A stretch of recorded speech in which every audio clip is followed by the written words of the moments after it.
Olá, sejam muito bem-vindos! Hoje a gente vai mergulhar de cabeça para entender as regras do jogo do reino animal. Pensa nisso aqui como um guia rápido para um dos grupos de seres vivos mais diversos e, com certeza, mais fascinantes que existem. Bom, para começar, que tal um pequeno enigma? O que uma esponja do mar, uma aranha e um ser humano têm em comum? Parece uma pergunta meio maluca, né? À primeira vista, não tem nada a ver um com o outro. Mas a verdade é que todos eles fazem parte do mesmo clube biológico. A grande questão é quais são as regras para entrar nesse clube.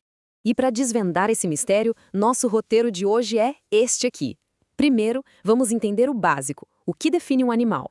Depois, a gente entra nas regras do reino, as leis biológicas. Em seguida, vamos explorar a diversidade incrível na árvore da vida. E, por fim, vamos ver como os animais se alimentam e qual o papel deles no mundo. Então, vamos lá. Primeira parte. O que, afinal de contas, define um animal? E olha, a gente não está procurando uma resposta de dicionário, não.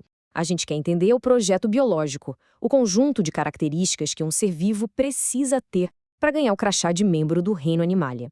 Porque, apesar da variedade ser absurda, a gente vai de organismos microscópicos até baleias azuis, todos eles compartilham algumas características que não são negociáveis.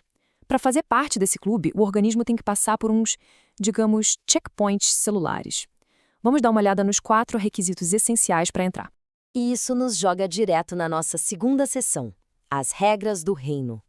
Pensa nessas regras como os 4 pilares que sustentam todo esse edifício complexo e maravilhoso que é o reino animal. Então, aqui estão elas, as 4 regras de ouro. Funciona como um checklist, sabe? Para ser um animal, tem que marcar sim em todas. Primeiro, ter células eucarióticas. Isso quer dizer que são células complexas, organizadinhas, com um núcleo bem definido. Segundo, ser multicelular, ou seja, feito de várias células, que geralmente se juntam para formar tecidos. Terceiro, ser heterotrófico, uma palavra chique para dizer que precisa comer outros seres vivos para conseguir energia. E por último, não ter parede celular. É por isso que as nossas células são flexíveis. Se um organismo falhar em qualquer um desses 4 pontos, bom, ele não entra no clube. Simples assim. Vamos focar um pouquinho mais nesse terceiro pilar, a nutrição heterotrófica. É diferente das plantas, que são autossuficientes e fazem fotossíntese para criar o próprio rango. Os animais precisam pegar matéria orgânica de fora. Mas o segredo, a palavra-chave aqui, é o método. Eles precisam ingerir o alimento. É essa ação de comer que os diferencia de outros heterótrofos, como os fungos, que apenas absorvem os nutrientes do ambiente. E olha só como essa tabela deixa tudo cristalino. É uma comparação direta que não deixa dúvidas. Parede celular, nos animais, não tem. Já as plantas e os fungos têm essa estrutura rígida. E na nutrição, a gente vê de novo. A ingestão dos animais é totalmente diferente da produção de comida das plantas e da absorção dos fungos. Fica bem claro como essas regras criam fronteiras bem definidas entre os grandes reinos da vida. Certo, agora que a gente já sabe as regras para fazer parte do reino, vamos para a terceira sessão e ver quem são os membros desse clube.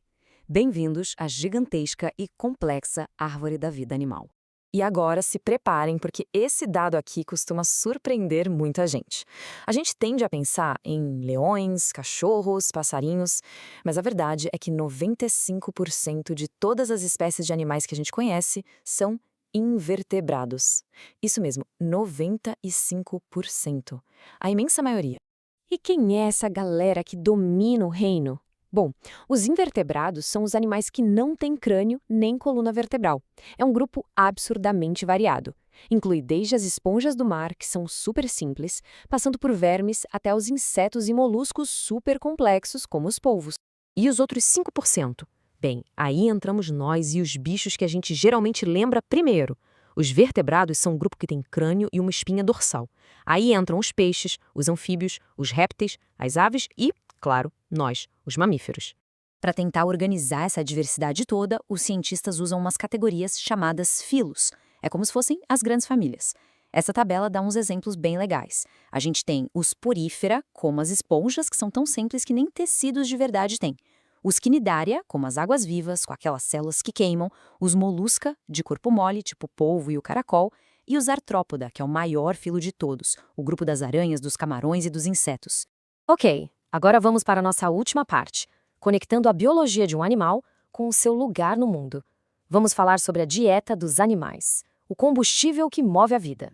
Basicamente, o que um animal come define o seu papel na cadeia alimentar. Os herbívoros comem plantas, são a base de tudo. Os carnívoros comem outros animais, ficando mais no topo.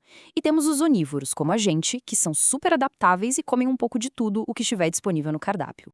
E por que isso é tão importante? Porque os hábitos alimentares dos animais são, na prática, serviços essenciais para o planeta. Eles controlam populações de outras espécies, ajudam a reciclar nutrientes, polinizam as plantas que a gente come e espalham sementes por aí, ajudando a manter as florestas de pé. Eles são peças-chave no equilíbrio do planeta. Para a gente ter uma ideia da escala e da maravilha do que a gente acabou de ver, essa citação aqui resume tudo perfeitamente. O reino animal inclui milhares de espécies que variam de organismos microscópicos suspensos na água a gigantescos mamíferos terrestres e aquáticos. É uma diversidade que realmente impressiona. E para fechar, fica aqui uma reflexão. Com milhões de espécies todas conectadas, formando uma teia de vida complexa, o que acontece se a gente remove uma única pecinha desse quebra-cabeça? Como a ausência de uma única espécie pode impactar todas as outras? É um bom pensamento sobre essa rede delicada da qual todos nós fazemos parte.